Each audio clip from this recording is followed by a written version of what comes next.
Hi guys, it's Cheyenne, and today I'm going to be explaining quantum mechanics to you, so let's start.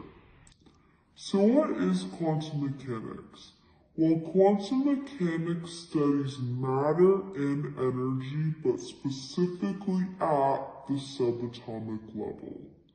Quantum experiments will study and observe particles and quantum phenomena such as quantum entanglement and quantum superposition, which we will get into later in the video. Quantum mechanics is also all about probability. It describes how the universe is intrinsically probabilistic and some things are simply just unknown. So let's start by looking at the atom.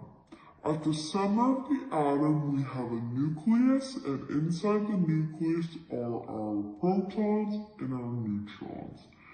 In the area around the nucleus, we have our electrons zipping around.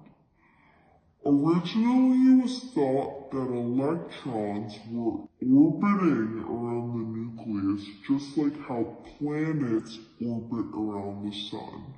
And that'd be pretty cool if the electrons at the smallest possible scale in the universe and planets at the largest possible scale acted the same.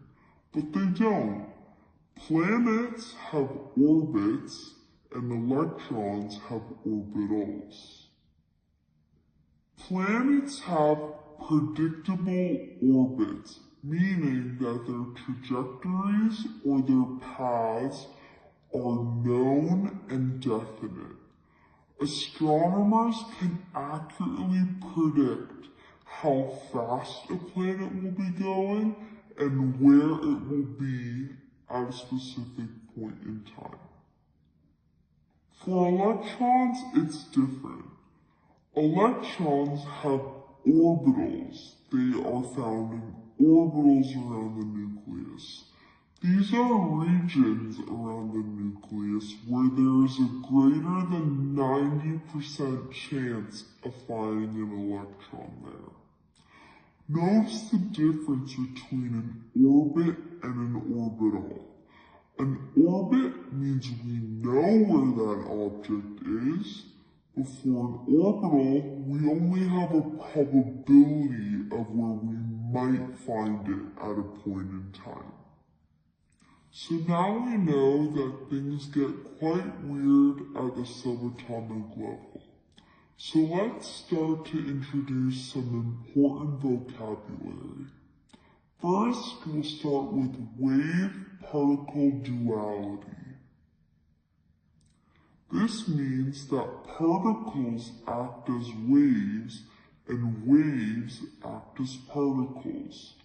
So quantum objects like an electron particle or quantum energies like light do not only have either particle or wave-like properties, but they have a mix of both. Particles are defined as being in a specific place at a specific time with 100% certainty. Waves, on the other hand, are described as being in multiple places at once with no real defined single position. So let's take a look at light, which we know is a wave, an electromagnetic wave. But did you know that light is actually made up of little tiny packets called quanta, or also known as photons?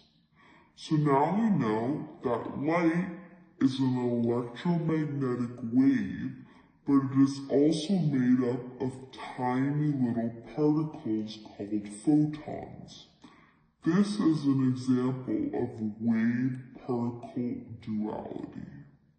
So now we know that light has wave-like properties and particle-like properties, but whether it exhibits wave or particle properties depends on measurement.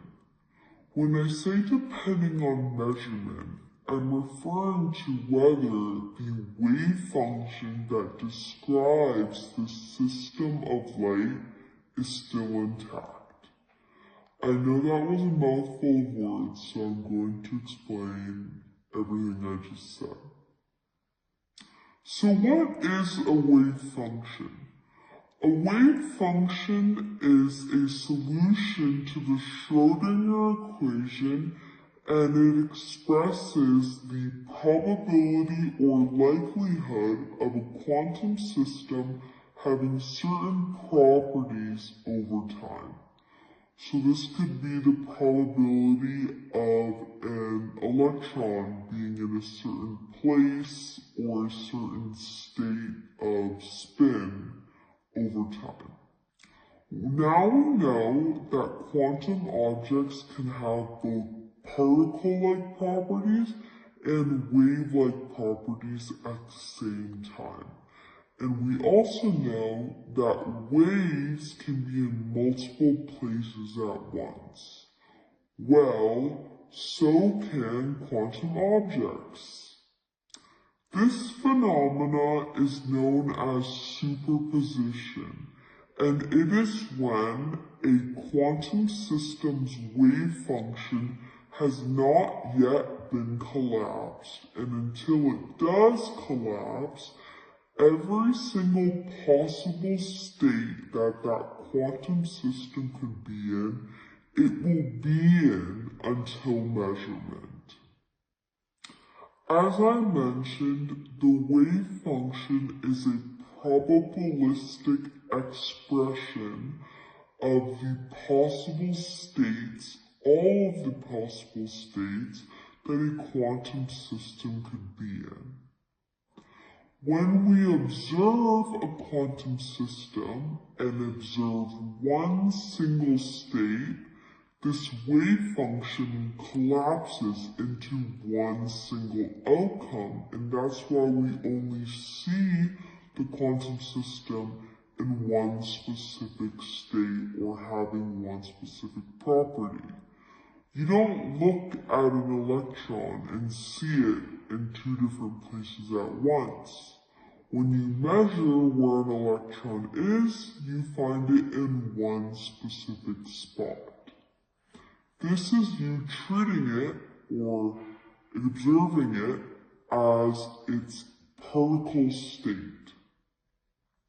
The interpretation that observing a quantum system causes it to go from being in every single possible state it could be in to one single observable state is called the Copenhagen interpretation of quantum mechanics, and it is accredited to Niels Bohr, Werner Heisenberg, and Max Born. Speaking of Heisenberg, an important principle that governs quantum mechanics is the Heisenberg uncertainty principle. The Heisenberg uncertainty principle states that the more we know about a particle's position, the less we know about its momentum or how fast it was going. So let's say we're studying an electron and we want to know where it is. Well, if we want to know its position, we should probably limit the amount of positions it can be in. So, we're going to narrow down the space or the region that the electron is in. So now we know where it is. We know that the electron is somewhere in between my hands. But since we narrowed down the amount of space that the electron could have so we could know where it is, we don't know how it's moving anymore because we haven't given it any space to move at all. That's an example of how the Heisenberg uncertainty principle